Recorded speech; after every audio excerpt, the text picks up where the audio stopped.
Marco, I'm just kind of curious what the past couple of months have been like for you, especially during training. And I mean, elephant in the room with the way the 2020 season ended. How have you kind of taken on these last couple of months? These last couple of months have been great, honestly. Going out to Arizona and training with the guys I trained out there was just one of the best experiences in my life. Honestly, I made a lot of brothers out there. We were pushing each other every day. It was honestly one of the best experiences of my life. I had a great time training out there, and I just came out here and performed and did everything I was doing for the past 3 months. Then I know a lot of us saw the ESPN story this morning where you kind of talked about your journey. How much of the 2020 season gets brought up in interviews? What is your answer to those questions? In regards to what? In regards to the LSU game and then maybe some of the Texas A&M game as well, do they get brought up as far as just your playmaking ability, or, obviously with the shoe throw, does that get brought up? How do you kind of address that, and do you just take it head on or put the past in the past? The A&M game was just a mix of miscommunications in the back end, so it's no problem with playmaking ability there. Sometimes the LSU play gets brought up, but I don't run away from it. I mean, it's part of my life and things happen. And I just answer them in the way I need to, which is in the LSU game. Had a lot of energy, made a good play, was excited, and just made an unfortunate mistake, and that's all that is. I wish it never happened, but things happen. Everything's not going to go your way. You're going to face adversity in your life. I just see how this can affect my team, affect me, affect my family, stuff like that. Open my eyes to a lot of things. It's certainly not something I'll ever do again. If you watch my play, people might think I have, they would say, like mental issues, like character issues, but that's never the case. I've never gotten a personal foul like that in my life, and you can cut the film back on and see that. Along with that, I'm unhappy that it happened, but happy at the same time because it taught me a lot of lessons for moving forward in my life. Thank you, and good luck. Thank you. Good. Can you elaborate on oh. Who's going? Who's up? You are, Hector. Go ahead. Okay. How gratifying a day was that, Marco, for you? I mean, you performed out of this world. It was pretty exciting to perform these numbers I did today. I wish I could have ran a little bit faster in my 40, but other than that, I was really happy for what I did. But the work doesn't stop here. I got a lot of more work to do, preparing for eventually having to go to NFL camp. But I'm excited. I'll take this one today and just continue work. I know a year ago you considered going to the NFL, and then COVID hits, and then right up and down season, all this stuff. Were there ever regrets, or do you ever reflect on that, or do you feel like it was worth the wait? Yeah, I thought about my decision coming back sometimes during the season, but I try not to sit there and just have any regrets in my life. I live my life with no regrets. So everything happens for a reason. I just continue to attack the next day, the next week, and just do everything to the best of my ability, and just try to improve as a man and improve as a player any way I can. And I always just keep a positive mindset, because if you walk around with a negative mindset, you're not going to get anywhere in life. Very impressive today. Thank you. Thank you. Mark. Hey, Marco, you said you wanted to run faster on the 40. I mean, how much faster could you have run than a 4.34? I feel like I could have probably broke 4.29 on a hand time. Kind of tripped on my first 40, but still a great time, and I'll take that. What you look at your numbers, obviously the bench was ridiculous, 26. The vert was off the mark. What did anything you do surprise you today, or what are you most proud of that you did today? I'm just proud of my just putting everything together. I mean, I knew I was going to excel in every drill. I did all these numbers in training, so I wasn't surprised at all. The only thing I just had to make sure I could hit all these numbers in one day, because in training I never had to do everything in one day. So I just had to make sure I just boom, hit my mark here. It's time for the next drill, and to make sure I hit every number I needed to. And real quickly, where were you training and for how long and with who?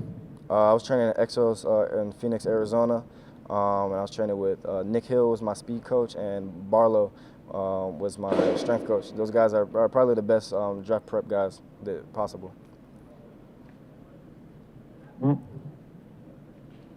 Following up on what Cassidy was asking, you said a couple minutes ago that you learned a lot from the LSU, throwing the shoe. What are some things you learned? What lessons? Oh, really? Yeah. Like I said, I just really learned how just a silly mistake could affect me. I mean, I was getting disgusting messages in my Instagram, stuff like that. Just really see how quick people could really just turn on you and how negative they could really be in a tough situation. How people could really not understand how things may play out in life. But it's understandable. I mean, I learned that lesson. Also learned that my brothers that I had on this team were really they're really here for me. They didn't like beat me up or anything in the locker room. They just talked to me. Knew we had a game coming up next week and just got ready to attack that. And I just learned that this past year I really just learned that your mental health is really just as important as your physical health, because if you don't have mental health, you're not going to be able to just accomplish the things you want to accomplish. Did it take you a while or any amount of time to kind of adjust to that mentally, to get your mental health back after such a, threatening messages? No, I was fine. I was upset right after the game. Next day I woke up and I try not to sit there and dwell. Obviously I was getting hundreds of messages, but I tend not to look at that stuff. Just continue to just move forward with my day, move forward with my life. I can't get caught up in the opinion of people who don't matter, who not working on the field with me, who not putting blood, sweat, and tears in the weight room and everything with me and working every day in practice. So I'm not worried about that. Those people don't know me personally, so I don't blame them if you're mad. You don't know me. That's your problem. And then the last thing, what do you want NFL teams to know about you as a person? The film, they can judge for themselves whatever they think. But what do you want them to know about you as a person and a teammate? I'm just I have great character. I mean, anybody that's around me can tell you that. I'm the type of guy who's going to try to elevate the people around me as well as myself. And I'm going to try to make sure everybody's doing the right things and doing what's right and doing things that are going to help you elevate who you are spiritually, mentally, physically, all types of things. I'm not someone who's going to cause you any issues off the field. I'm just a straight up guy who's just going to mind my business, work hard, and just help others. Thank you. Was it, I mean, you're becoming a big deal and on YouTube now, so is it hard to stay off social media when you're making a presence in, a form of social media? Is it hard to stay off social media? You said you were getting, nasty DMs and stuff like that. I found a way to modify my account, so I just can't. I don't see that type of foolishness anymore. So I stay on social media. I mean, if I stay off social media, my face won't be in there. Like, that's why I still try to do YouTube videos. I still try to do all types of stuff. I'm trying to grow on and off the field. So I'm not gonna let any little situation like make me just disappear from the presence of social media. And what kind of pushed you towards the Twitch and YouTube and stuff like that, just kind of marketing yourself? I've always really loved playing video games. I mean, I would sit and just play, other than studying film, playing football, I would sit and play video games for hours. So instead of just sitting there playing video games for hours for no reason, really, I just feel like I can make a big deal out of it. There's a lot of money to be made in the streaming industry, in the YouTube industry, and I build a really great family on Twitch. Like, I have kids who are coming in my streams daily, and I build a real good connection with them, and I really motivate those guys, and they like watching my videos, like watching my streams. It's just really cool. It's something cool to do while doing something I enjoy. If you're gonna play 5 hours of video games a day, you might be able to get paid for it then. Yeah, exactly. Hey, appreciate it, Marco. Congrats on a good day. Thank you. Cassidy, and then close with Edgar. You're gonna have to teach us how to modify so you don't see stuff on social media. Yeah, I can do that for you. That sounds like a good lesson.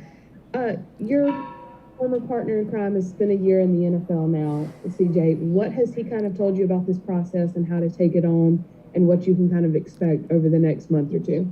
Oh, it's definitely a tough process. A lot of things you got to adjust to. I feel like the main thing you got to adjust to is just a long season. He got beat up a little bit, just his body. So that's one thing you got to stay on top of, and I'm going to make sure I do that. But he got in there and did what he needed to do for the games he did play. He showed his athletic ability. I'm excited to see what he's going to do in year 2, because I know he can be the best guy in the NFL at corner. And then did you find out what your official 40 was? I'm not sure. I had times all over the place. I'm not sure. I know it's 4.3 something, though. Okay, thank you. Edgar. Marco, how old are you? I just turned 22 in March 3rd. Just turned 22. The other thing is, do you even look at the draft board? I mean, do you think about like, hey, I might have really helped my status today?